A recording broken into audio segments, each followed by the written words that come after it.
ነቢዩ ዓለይሂ ሰላቱ ወሰላም በተከበረው ሐዲታቸው ኢማሙ አሕመድ በሙስነዳቸው ማለት ነው ባስቀመጡት ሐዲስ ምን ብለዋል? ተላተቱን ላ ቱረዱ ደዕወቱሁም፣ ሶስት ሰዎች ማለት ነው አሉ የአላህ መልእክተኛ ልመናቸው ዳዕዋቸው አይመለስም አሉ። አዳም ልመናቸው አይመለስም። የመጀመሪያው አልኢማሙል ዓዲል፣ ፍትሃዊ የሆነ መሪ ብቻ አይደለም የተባለ ፍትሃዊ የሆነ መሪ፣ በፍትህ የሚያዝ ራሱን ከፍ ሳይሆን ዝቅ ማድረግ የቻለ ትክክለኛ ማለት ነው ኢማም መሪ የሆነ ሰው የሚያረገው ዱዓ አይመለስም። ሁለተኛው ወሳኢሙ ሐታ ይፍጥር፣ ጾመኛ እስኪያፈጥር ድረስ የሚያደርገው ዱዓ አይመለስም። ሶስተኛው ወደዕወቱል መዝሉም፣ የተበዳይ ዱዓ አይመለስም። ካፍርም ቢሆን ከበደልከው አላህ ሱብሓነሁ ወተዓላ የእጅህን ይሰጥ። አላህ ፍትሃዊ ሁኑ አሉ። ወለው አላ አንፉሲኩም፣ በነፍሳችሁ ላይ ቢሆን በደል ከባድ ነው። እስቲ ራሳችንን እንፈልግ። ከዚህ ውስጥ ወጥተናል ወይ?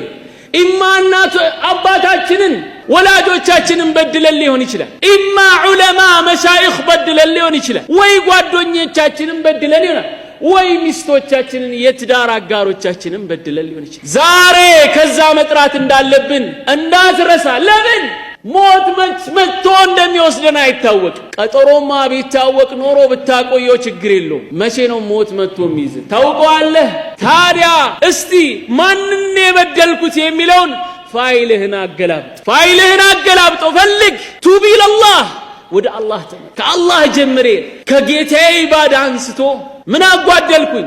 የጓደኞቼን፣ የወላጆቼን፣ የዑለማዬ መሻይኽ ፈልግ። ያ ቀን ከባዱ ቀን ከመምጣቱ በፊት ቀብለ የውም ልቅያማ ነቢዩ ዓለይሂ ሰላቱ ወሰላም በተከበሩ ሐዲሳቸው ቡኻሪ በዘገቡት ምን አሉ? መን ካነት ለሁ መዝለመቱን ሊአሐድን ምን ዕርዲሂ አው ሸይእን ፈሊየተሐለልሁ ሚንሁ ልየውም ቀብለ አላ የኩነ ዲናሩን ወላ ድርሃም።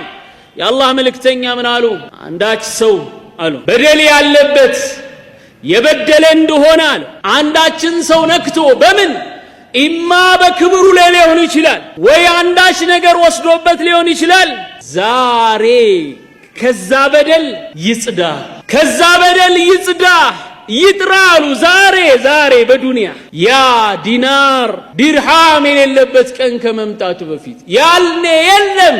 እስቲ የበደለኝን ሰው ልመልስለት ገንዘቡን ብትል አታገኝ። በገንዘብ ይቀየርልኝና እንዲህ ላድርግ ብትል የለም፣ ልመልስለት የለም።